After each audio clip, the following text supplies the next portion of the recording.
There's something both unsettling and oddly beautiful about patterns that repeat with mechanical precision across centuries.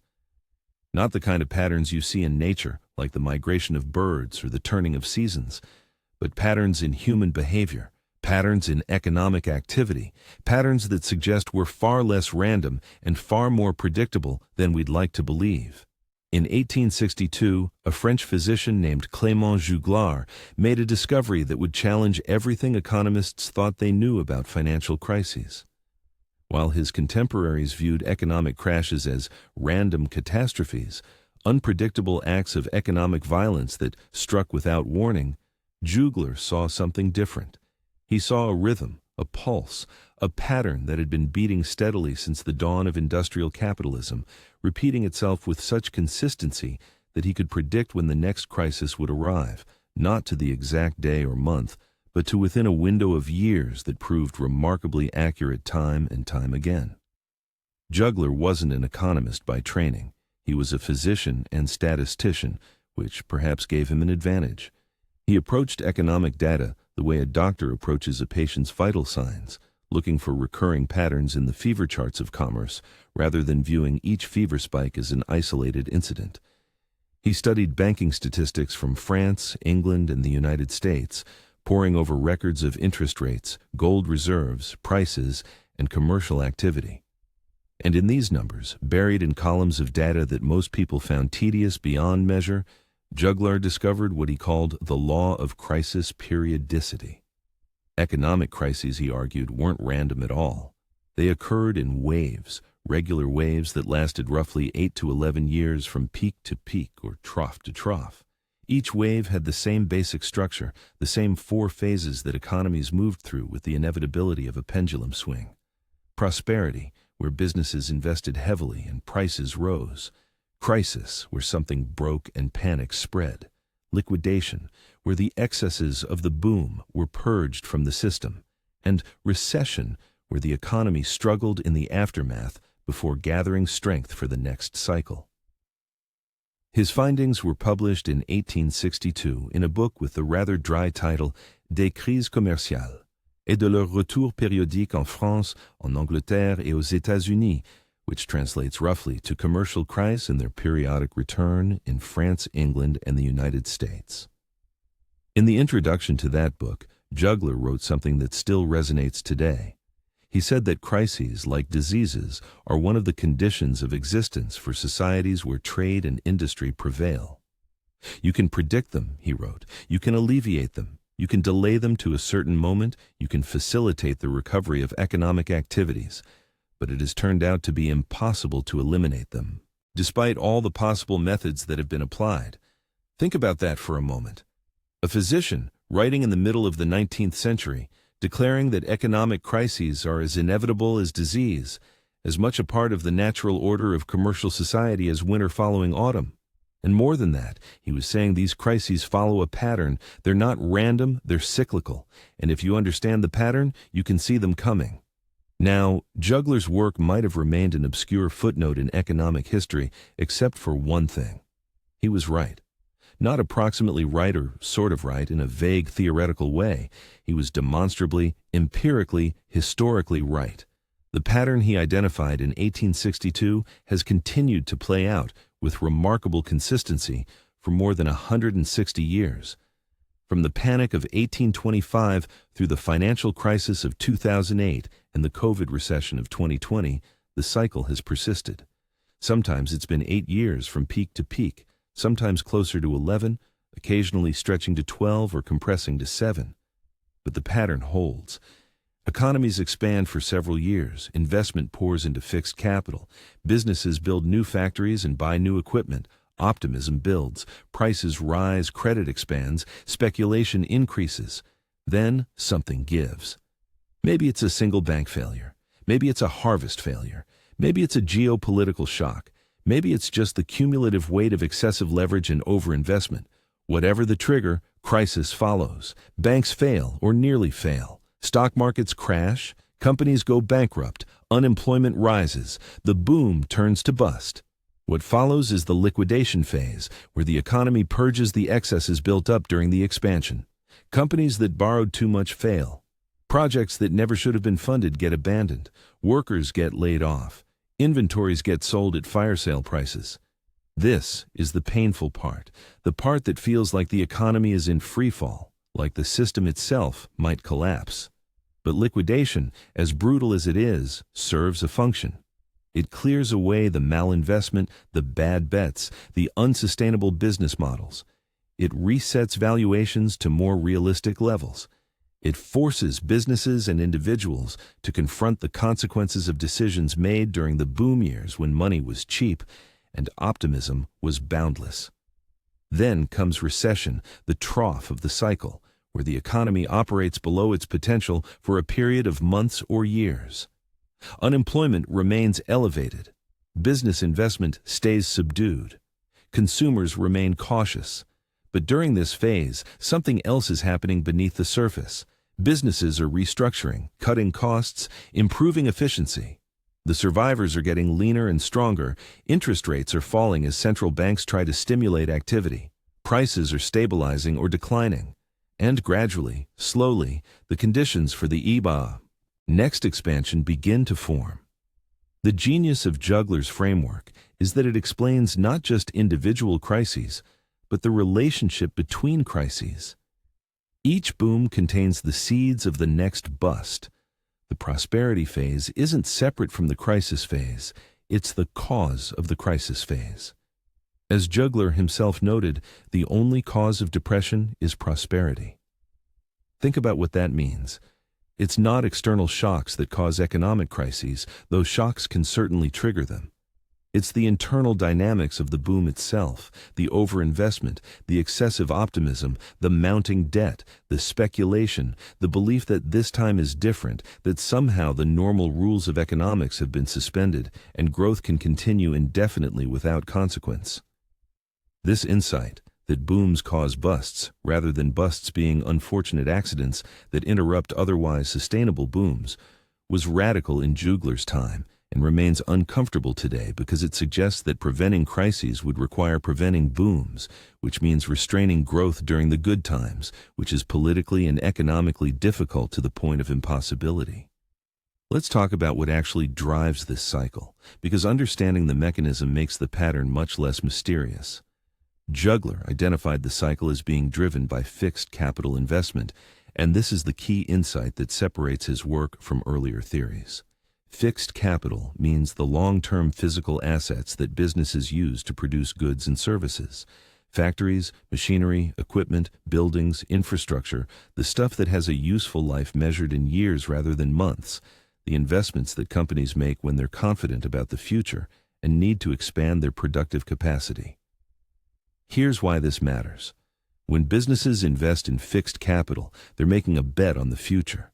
They're tying up substantial amounts of money and assets that will generate returns over many years. A factory costs millions or tens of millions to build. Industrial equipment can cost hundreds of thousands per unit. Office buildings, distribution centers, transportation fleets, all of these represent massive capital outlays that only make sense if the business expects strong demand for its products or services for years to come. During an economic expansion, these investments make sense. Demand is growing. Profits are strong. Interest rates are often low or moderate. Banks are willing to lend. Investors are willing to provide capital. So companies invest. They build new facilities. They upgrade equipment. They expand capacity. And this investment itself drives further expansion. Building a factory creates jobs for construction workers, orders for equipment manufacturers, business for architects and engineers. Those workers and businesses spend their earnings, creating demand in other sectors. The investment boom feeds on itself, becoming self-reinforcing. But here's the problem. Fixed. Capital investments take time to plan, approve, and complete. By the time a new factory opens, by the time new equipment is installed and operational, economic conditions may have changed. And crucially, many companies are making similar decisions simultaneously, all responding to the same positive economic signals, all investing at roughly the same time. This creates a wave of new productive capacity that comes online over a period of years. Eventually, and inevitably, this new capacity exceeds demand. Not because demand collapses necessarily, but because the expansion of supply, driven by years of heavy investment, eventually outpaces the growth of demand.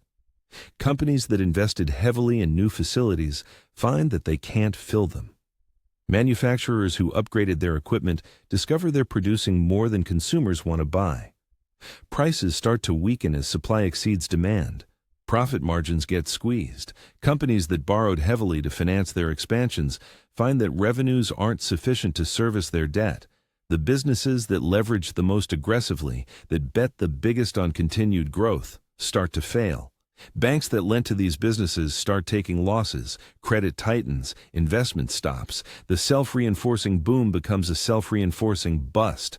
This is the heart of the Juglar cycle. It's not a cycle of consumer spending or inventories, though those fluctuate within it. It's a cycle of business investment in long-lived capital goods. And the length of the cycle, that 8 to 11-year period, corresponds closely to the useful life of major capital equipment and the time it takes to plan, build, and bring new productive capacity online. Now let's trace this pattern through history, because the empirical evidence is what makes Juglar's theory so compelling. He identified crisis years going back to the early 19th century. The Panic of 1825 in Britain, where speculation in Latin American mining ventures and infrastructure projects ended in a wave of bank failures that nearly brought down the Bank of England itself. 12 years later, the Panic of 1837 struck the United States, triggered by speculation in land and infrastructure, excessive lending by state-chartered banks, and Andrew Jackson's war on the Second Bank of the United States. That crisis led to a 5-year depression. 10 years after that, 1847 brought another British crisis, this one caused by a genuine external shock, a massive harvest failure that required huge grain imports and drained gold reserves. But the crisis was amplified by the overinvestment in railway construction during the railway mania of the preceding years. 10 years later, 1857 brought crisis to the United States again, starting with the failure of the Ohio Life and Trust Company and spreading rapidly to banks and businesses across the country. 16 years passed to the next major crisis, the Panic of 1873, which began in Vienna and spread to Germany and then to the United States, where it triggered a depression that lasted years and is sometimes called the Long Depression. 20 years later, the Panic of 1893 hit the United States, caused by the failure of the Philadelphia and Reading Railroad and amplified by a run on gold reserves. 14 years after that, the Panic of 1907 struck, requiring J.P. Morgan to personally orchestrate a bailout of the banking system because the United States still lacked a central bank. 22 years later came the most famous crisis of all, the crash of 1929 and the Great Depression that followed. Now, these intervals aren't exactly uniform. Sometimes it's 8 years, sometimes 10, sometimes 12 or even 20. But the pattern is undeniable. Major financial crises and subsequent recessions occur with regularity, not randomly. They cluster around a medium-term cycle of roughly a decade. And importantly, each crisis follows the same basic pattern that Juglar identified.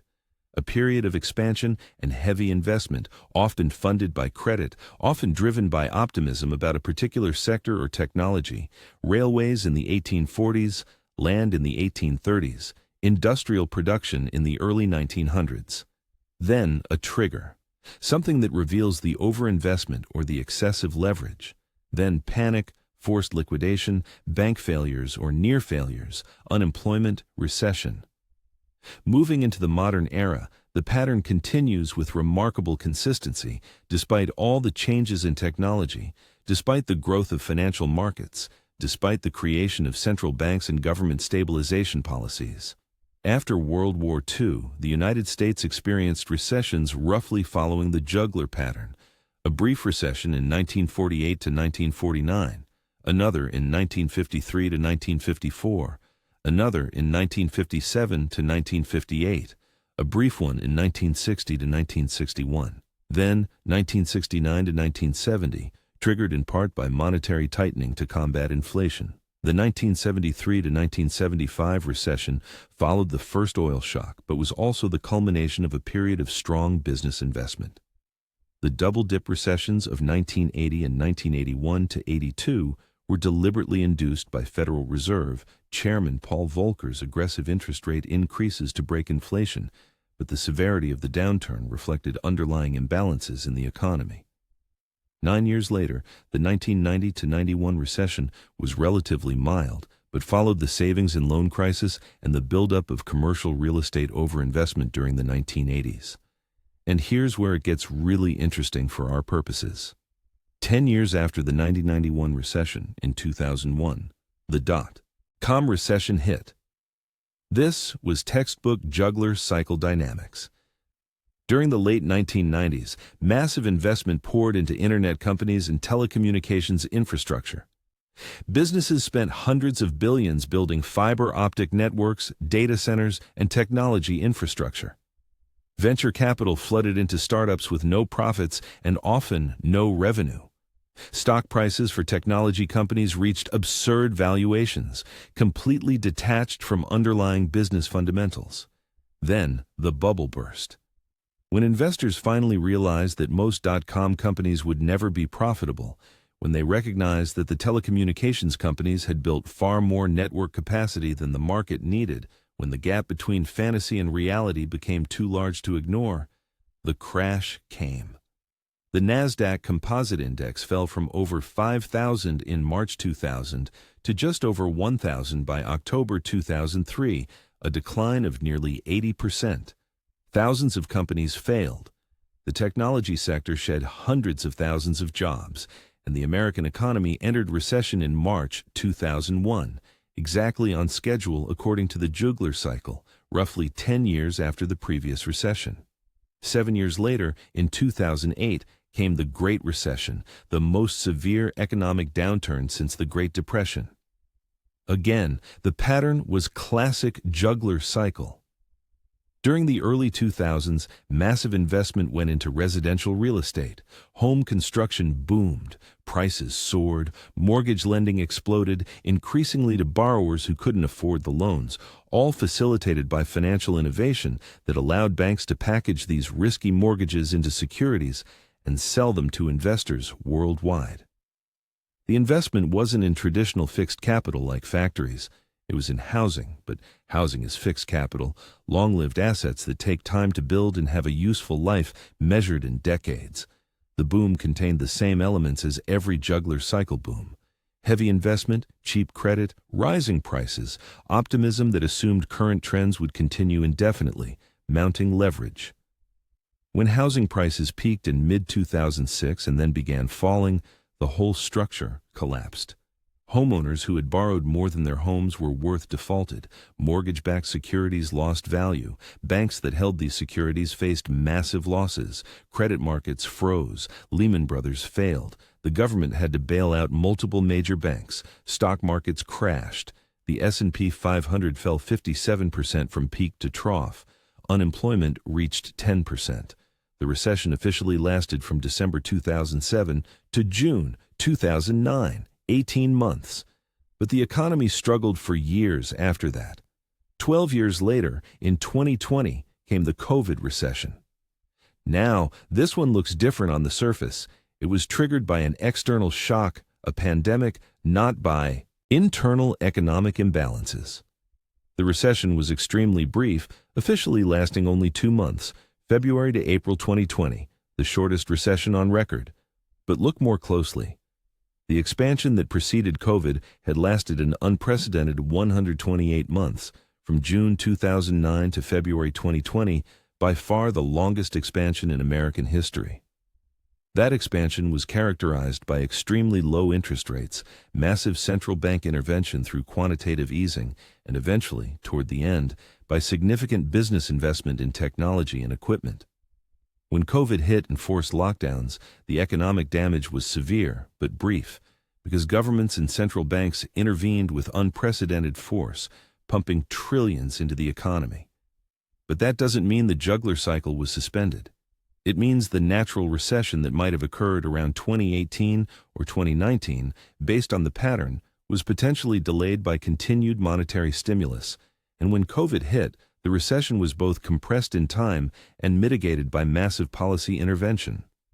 What's crucial to understand is that the juggler cycle isn't about the specific trigger that starts a crisis.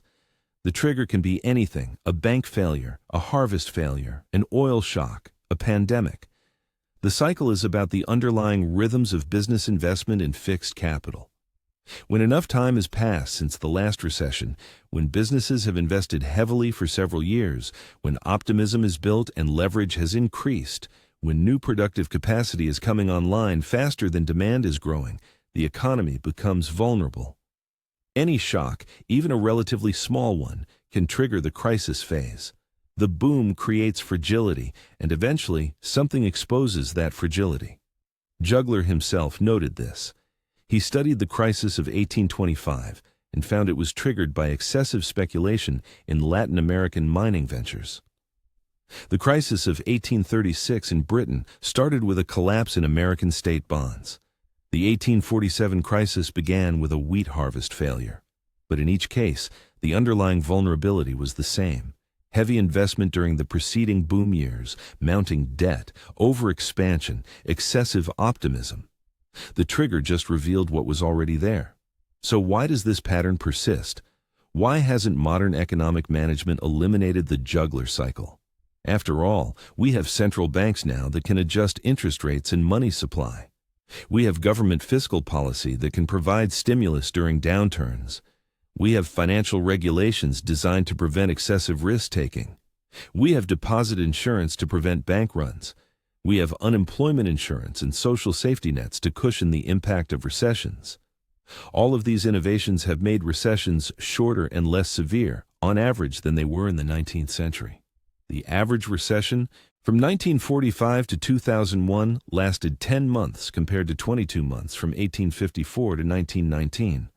But the cycle hasn't been eliminated. Recessions still occur, financial crises still happen, the boom-bust pattern persists. Why?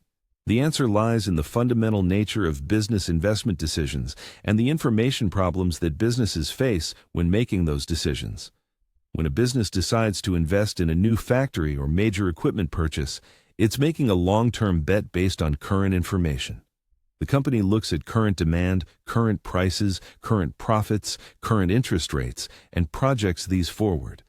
If conditions look favorable, if demand is strong and growing, if profits are good, if borrowing costs are reasonable, the company invests. But every other company in the industry is looking at the same information and making similar calculations. So investment tends to happen in waves. Many companies invest simultaneously when conditions are favorable. This creates the expansion phase of the cycle. But because fixed capital investments take years to plan and implement, by the time all this new capacity comes online, the market has changed. Supply has increased across the industry. Demand, which was growing at a certain rate, hasn't kept pace with the expansion of supply. Prices weaken, profits fall. The companies that invested most heavily, that borrowed most aggressively, find themselves in trouble. Central banks can try to smooth this cycle by raising interest rates when they see an investment boom building, making borrowing more expensive and hopefully restraining overinvestment. But this is extremely difficult in practice. First, it's hard to know in real time whether investment is excessive or appropriate. If new technologies are genuinely improving productivity, if genuine demand growth justifies expansion, then investment isn't excessive and shouldn't be restrained. Only in hindsight can you clearly identify overinvestment. Second, raising interest rates enough to significantly restrain business investment typically requires very high rates that also restrain consumer spending, slow employment growth, and risk triggering the recession you're trying to prevent. So central banks face a dilemma. Let the boom continue and risk a bigger bust later, or try to restrain the boom and potentially cause a recession now. Usually, they err on the side of letting the boom continue, especially during the prosperity phase when unemployment is falling, growth is strong, and political pressure pushes toward maintaining the expansion. Third, even if central banks raise rates, businesses that are confident about the future will invest anyway. They'll pay higher borrowing costs because they expect even higher returns. Optimism during boom times tends to override rising interest rates until rates reach levels that become economically crushing. What about government fiscal policy? Can deficit spending during recessions prevent or shorten the cycle? Yes and no. Fiscal stimulus can definitely cushion the impact of recessions and help speed recovery. When the government spends money during a downturn, it directly creates demand that wouldn't otherwise exist. This supports employment and helps businesses stay afloat until private sector demand recovers. The stimulus measures during the 2008 financial crisis and the COVID pandemic clearly prevented those recessions from being much worse and helped speed the recoveries. But fiscal policy can't prevent the cycle from occurring in the first place because the cycle is driven by business investment decisions, not by lack of aggregate demand. Companies don't stop investing during late expansion because demand is weak. They stop because they've overinvested, because they've built more capacity than demand warrants, because the returns on additional investment have diminished. Government spending can't fix that. Only time, liquidation of excess capacity, and the restoration of more realistic valuations can resolve the imbalances created during the boom. Some economists in the 1950s and 60s believed that modern macroeconomic management could eliminate the business cycle, or at least reduce it to minor fluctuations easily controlled by policy. The relatively stable period from 1950 to 1970 seemed to support this view. But then came the turbulent 70s with stagflation, oil shocks, and recession. Then the boom and bust of the 80s, the dot-com bubble and crash, the housing bubble and financial crisis. Each episode reminded us that the fundamental dynamics Juglar identified in 1862 remain operative. Economies expand, businesses invest, credit expands, optimism builds, imbalances grow, something triggers a crisis, the cycle resets. The policy interventions can mitigate the damage, can make recessions shorter and less painful, but they can't eliminate the cycle without eliminating the boom, and eliminating the boom means preventing the investment and growth that create prosperity in the first place. There's also a psychological dimension to the Juglar cycle that makes it particularly persistent. During the expansion phase, as years pass without a recession, people forget. Business leaders who experienced the last crisis retire or move to different roles. A new generation of managers takes over who only know good times. They hear stories about the last recession, but didn't live through it. The institutional memory fades. Risk management becomes lax. The phrase "this time is different" starts appearing in conversation. Maybe it's new technology that changes everything. Maybe it's new financial tools that manage risk better. Maybe it's better economic policy or globalization or productivity improvements. Whatever the justification, the belief takes hold that the old rules don't apply, that sustainable growth is now possible, that the patterns of the past won't repeat. This is exactly when the economy is most vulnerable. When risk is perceived to be low, people take more of it. When everyone believes continued prosperity is assured, that's when the investments that will prove disastrous get made. The excessive optimism of the late boom phase isn't a random occurrence. It's a predictable consequence of several years of growth without crisis. People extrapolate recent experience into the indefinite future. They become conditioned to believe that dips get bought, that the Federal Reserve will save them, that nothing really bad can happen. And that's precisely when something bad does happen. Let's talk about where we are now, in late 2025. The last recession ended in April 2020.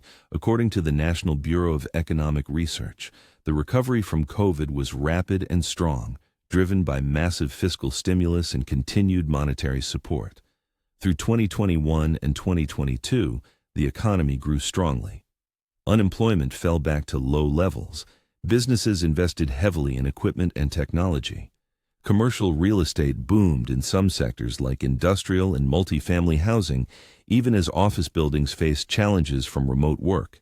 Then, inflation surged in 2021 and 2022, driven by supply chain disruptions, fiscal stimulus, and strong demand. The Federal Reserve responded by raising interest rates from near zero to over 5% in the fastest rate hiking cycle in 40 years. Higher rates cooled inflation, but also made debt more expensive. Companies that borrowed at 3% during the pandemic now face refinancing at 7%. Commercial real estate owners see property values falling because buildings that were viable at 3% cap rates aren't viable at 7%. Regional banks holding commercial real estate loans are under pressure. If we count from the end of the COVID recession in April 2020, we're now 5 years and 8 months into the expansion. If we count from the end of the Great Recession in June 2009 to the start of COVID recession in February 2020, that expansion lasted 10 years and 8 months, unprecedented. But the normal pattern, the Juglar pattern, suggests that expansions typically last somewhere in the range of 5 to 8 years before vulnerabilities build to the point where a shock triggers crisis. By this measure, we're entering the zone where the economy becomes increasingly vulnerable. Not that a recession must happen in 2026 or 27, but that the longer the expansion continues, the more likely it becomes that some trigger, whether it's commercial real estate failures, corporate debt defaults, a geopolitical shock, or something unexpected, could start the cascade that defines the crisis phase of the cycle. The elements of a classic Juglar cycle peak are present. Years of low interest rates led to heavy borrowing. Corporate debt is at record levels relative to GDP. Commercial real estate is facing structural challenges from remote work and higher interest rates simultaneously. Consumer debt is elevated. Government debt is at levels not seen since World War II. All of this debt was manageable at 3% interest rates. At 7%, it's much more challenging. We haven't yet seen the kind of widespread defaults and failures that would mark a full crisis, but the conditions are there. The expansion of productive capacity during the past several years, the optimism that drove business investment, the mounting leverage, these are the same factors that preceded every previous Juglar cycle peak. This doesn't mean a crisis is certain or imminent. The economy could continue expanding for several more years. The Federal Reserve could cut rates if the economy weakens, providing relief. Fiscal policy could provide stimulus. Technology improvements could boost productivity and justify some of the investment that's been made. But the pattern suggests caution. History suggests that expansions this mature, with leverage this high, with interest rates having risen this far, become increasingly fragile. One fascinating aspect of studying the Juglar cycle is recognizing that each generation has to relearn these lessons. Those who lived through the Great Depression understood viscerally the dangers of excessive leverage and speculation. They remembered bank failures and breadlines. They built institutions and regulations designed to prevent it from happening again. But by the late 1990s, that generation had passed from power. The new generation of leaders had never experienced anything like the Depression. They had faith in modern financial markets, in risk management tools, in the ability of policy to prevent serious downturns. That confidence enabled the dot-com bubble. Then, after the relatively mild 2001 recession, confidence grew even stronger. Financial innovation was seen as spreading risk and making the system safer. Housing prices were thought to be immune to major declines. This confidence enabled the housing bubble and the financial crisis of 2008. Now, 17 years later, a new generation has taken control. Many current business and political leaders were in school during the 2008 crisis or were too junior to have decision-making responsibility. Their formative professional experiences have been mostly positive, an expansion that lasted a decade, a quick recovery from COVID, continued growth. They know intellectually about past crises, but haven't felt them personally. And so the confidence builds again. Maybe this time really is different. Maybe modern monetary policy is sophisticated enough. Maybe technology has fundamentally changed productivity dynamics. Maybe the financial system is resilient enough. Maybe. The pattern says otherwise. The pattern says that when confidence is highest, when risk seems lowest, when everyone believes this time is different, that's exactly when the economy is most vulnerable. Not because of bad intentions or stupidity, but because of the structural dynamics of business investment cycles, because of the information problems that lead companies to invest simultaneously and create waves of new capacity, because of the psychological factors that cause perception of risk to decline as time passes without crisis, because of the financial dynamics that lead to increasing leverage during expansions. These forces don't disappear just because we understand them intellectually. They're embedded in the structure of how modern economies function. Does this mean we should be pessimistic about economic growth or fearful of participating in markets? Not at all. Understanding the Juglar cycle doesn't mean avoiding risk entirely or trying to time markets perfectly. That's impossible. What it means is having appropriate humility about the sustainability of expansions, especially mature ones. It means recognizing that the boom times don't last forever, and that protecting capital during downturns is often more important than maximizing gains during booms. It means understanding that debt that seems easily serviceable at current interest rates might become crushing if rates rise or income falls. It means questioning narratives that assume current trends will continue indefinitely. It means maintaining flexibility so that you can respond when conditions change, rather than being locked into positions that depend on continued expansion. For businesses, understanding the cycle means being thoughtful about capital investment decisions, especially late in expansions. Just because competitors are investing heavily doesn't mean you should. Just because banks are willing to lend doesn't mean you should borrow. The companies that survive and thrive through complete cycles are typically those that invest conservatively during booms, that maintain strong balance sheets, that don't over-leverage, that build in buffers for the inevitable downturn. They might underperform during the late expansion when aggressive competitors are growing faster, but they survive and often strengthen their competitive position during the liquidation and recession phases when over-leveraged competitors fail.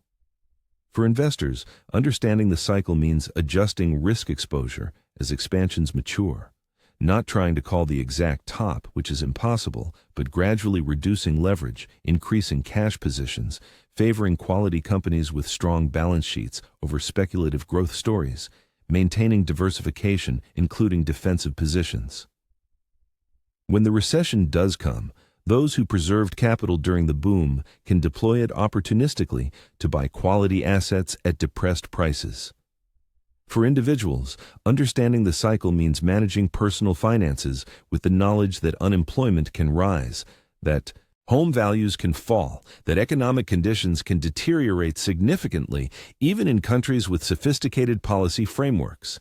It means maintaining emergency savings, not stretching to buy the biggest house the bank will finance, being cautious about taking on debt that requires continued income growth to service, having skills that remain valuable even during downturns. These aren't glamorous strategies. They don't maximize returns during booms, but they ensure survival and position you to take advantage of opportunities when the cycle turns.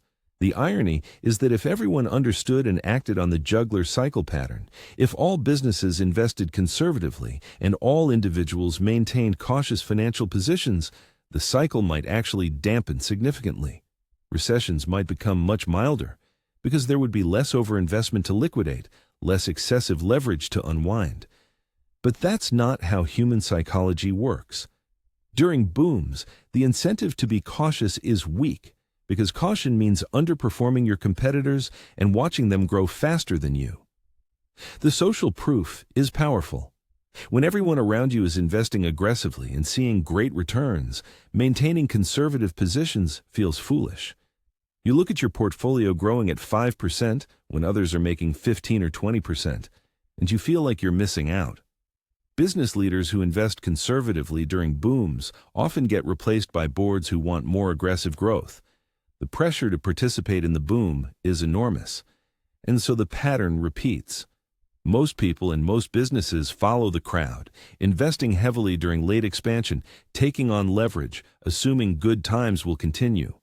A smaller number maintain caution, but often second-guess themselves as the boom continues and they underperform. Then, crisis hits, and those who were cautious are vindicated. But by then, it's too late for those who weren't. Juglar understood this back in 1862. He wrote that crises are like diseases. They're conditions of existence for commercial societies. They can be alleviated, but not eliminated. He identified crisis years going back decades and noted the roughly 10-year periodicity. He described the phases of the cycle. and he argued that the cause of depression is prosperity itself. Everything we've learned in the 163 years since he published his book has confirmed his basic insights. The specific triggers change, the industries involved change, the financial instruments change, the policy responses change, but the underlying pattern persists. Economies expand for several years. Business investment drives the expansion. Eventually, investment exceeds what demand warrants. Some trigger exposes the overinvestment. Crisis follows. Liquidation purges the excesses. Recession creates the base for the next expansion. The cycle continues. Modern research has validated the Juglar cycle using sophisticated statistical methods that weren't available in the 19th century. A 2010 study using spectral analysis confirmed the presence of Juglar cycles in world GDP dynamics with a periodicity close to what Juglar originally identified. Studies of business investment patterns show clear medium-term cycles lasting 7 to 11 years, distinct from shorter inventory cycles and longer infrastructure cycles. The recession dating maintained by the National Bureau of Economic Research, tracking recessions back to 1854, shows clear evidence of recurring downturns at intervals consistent with the Juglar pattern. From 1854 to 1919, 16 cycles occurred with average recession length of 22 months and average expansion of 27 months. From 1919 to 1945, 6 cycles with recessions averaging 18 months and expansions 35 months. From 1945 to 2001, 10 cycles with recessions averaging 10 months and expansions 57 months. The recessions have become shorter and less frequent, likely due to better policy, but the cyclical pattern remains. What's particularly striking is how the pattern shows up not just in the United States, but globally. The crises of 1825, 1836, 1847, 1857, 1873, 1890, 1907, 1929 all spread internationally. Britain would have a crisis and it would spread to the United States or vice versa. The 1929 crash became a global depression. The 2008 financial crisis spread from the United States to Europe and emerging markets. The periodicity isn't perfectly synchronized across countries, but the basic pattern of medium-term cycles driven by business investment appears in every developed economy. This suggests it's not a quirk of American capitalism or British finance in the 19th century. It's something fundamental about how market economies function when businesses make long-term capital investment decisions based on current information about uncertain future demand. Some economists have tried to build mathematical models of the Juglar cycle to formalize Juglar's intuitions. These models typically incorporate 3 key features. First, positive feedbacks between economic processes. Investment creates income, which supports more investment. Second, time lags. It takes time for investment to translate into new productive capacity. Third, financial amplification. Credit expansion during booms and credit contraction during busts amplifies the swings. When you combine these elements and add in normal business decision-making, you get oscillations that look very much like real-world business cycles. The economy expands, investment increases, credit expands, positive feedbacks reinforce the boom. But time lags mean all this new capacity hits the market after demand has already been satisfied. Prices weaken, credit contracts, negative feedbacks reinforce the downturn, the cycle turns. What's interesting about these models is that you don't need to assume irrational behavior or policy mistakes to generate cycles. Even with rational expectations and optimal policy responses, the models still produce cyclical behavior because of the structural features of long-term capital investment. The Juglar cycle sits in the middle of a hierarchy of economic cycles of different lengths. Economists have identified several distinct cycles operating simultaneously at different timescales. The shortest is the kitchen cycle, averaging 3 to 4 years, driven primarily by inventory fluctuations. Businesses build up inventories when they expect sales growth and then run them down when growth slows. This creates short boom-bust patterns. The Juglar cycle, averaging 7 to 11 years, is driven by fixed capital investment and represents the classical business cycle that most people think of when they talk about recessions and expansions. Longer still is the Kuznets cycle, averaging 15 to 25 years, associated with infrastructure investment, particularly building construction. These cycles reflect the long life and large scale of infrastructure projects. Longest of all is the Kondratiev wave, averaging 45 to 60 years, associated with major technological revolutions that reshape entire economies. These long waves reflect the time it takes for truly transformative technologies to diffuse through the economy, from the steam engine to electricity to computers. At any given moment, all these cycles are operating simultaneously. Sometimes they reinforce each other. When a Kondratiev wave upswing combines with a Juglar upswing, you get particularly strong booms. When they work in opposition, when a Juglar downturn occurs during a Kondratiev upswing, recessions tend to be milder and recoveries faster. Understanding these multiple cycles operating at different frequencies helps explain why some expansions last longer than others and why some recessions are more severe. The expansion from 1991 to 2001 was unusually long, partly because it occurred during the upswing of a Kondratiev wave driven by information technology. The boom had real underlying support from genuine productivity improvements and new business models enabled by computers and the internet. But within that longer wave, the Juglar cycle still operated. Heavy investment in technology and telecommunications infrastructure in the late 90s exceeded what demand justified, leading to the dot-com crash and 2001 recession. The recession was relatively mild because the longer Kondratiev wave provided support, but the pattern still played out. Similarly, the expansion from 2009 to 2020 was unusually long, partly because it followed an extremely severe recession that had purged enormous amounts of excess from the system, and partly because monetary policy remained extraordinarily accommodative throughout. But even that expansion showed signs of late-cycle dynamics by 2019, with business investment weakening, corporate debt elevated, and financial markets becoming increasingly dependent on continued central bank support. COVID interrupted the natural progression of the cycle, but the underlying vulnerabilities were building. For practical purposes, for people trying to navigate their economic lives and make sound financial decisions, the key insight from the Juglar cycle is this: economic expansions eventually end, and the longer they last and the more exuberant they become, the more likely it is that the end is approaching. This doesn't give you precise timing. You can't know whether the next recession will start in 6 months or 3 years. But you can recognize when an expansion has gone on long enough and developed enough imbalances that caution is warranted. You can ask yourself questions. How long has it been since the last recession?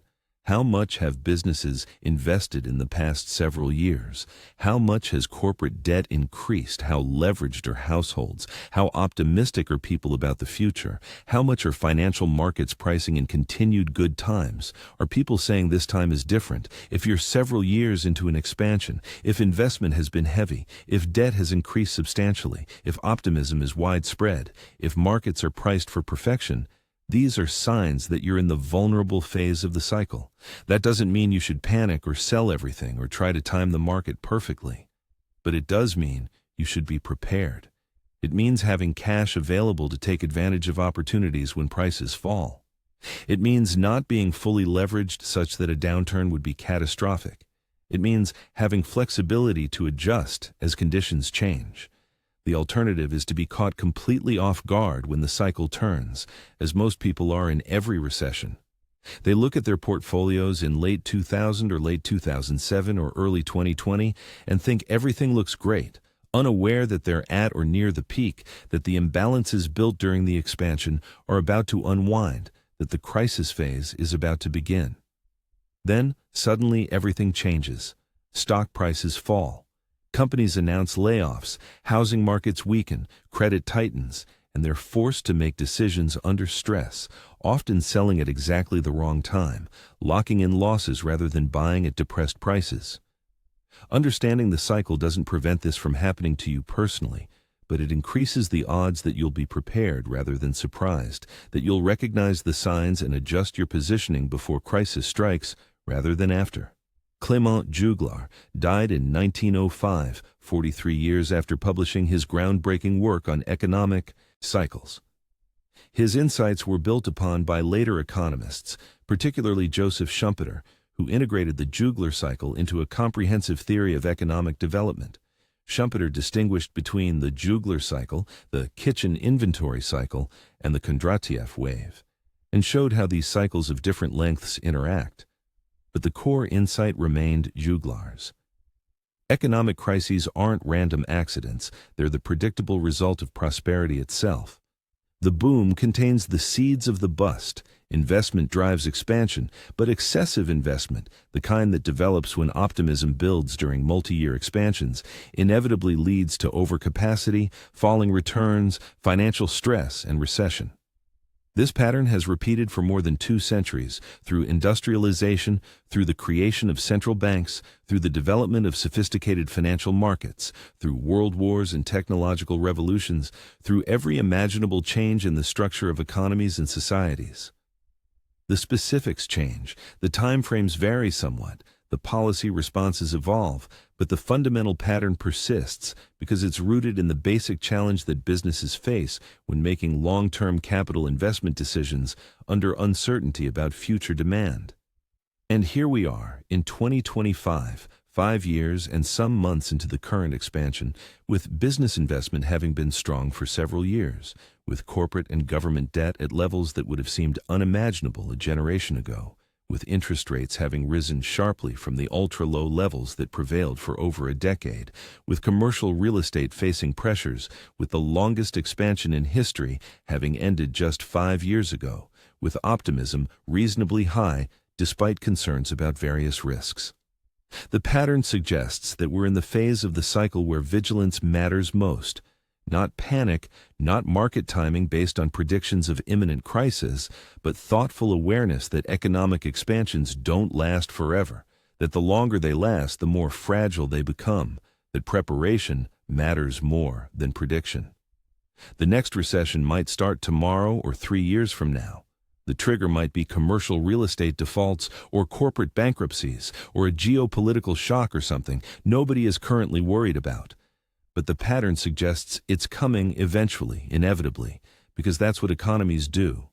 They expand and contract in rhythms that have persisted since Juglar first documented them in 1862.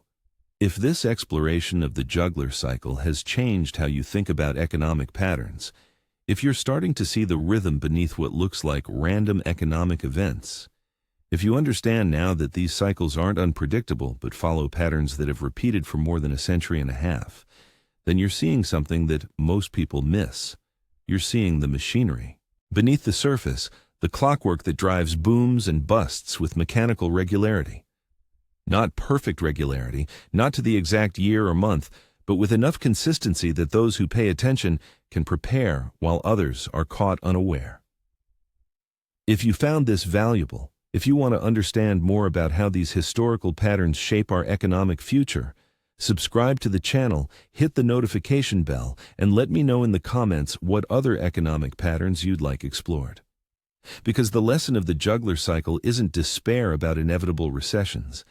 It's that understanding patterns gives you an edge, that being prepared for what history suggests is coming puts you ahead of those who assume good times last forever, that knowing the cycle doesn't mean you can stop it, but it does mean you don't have to be its victim. Thank you for watching.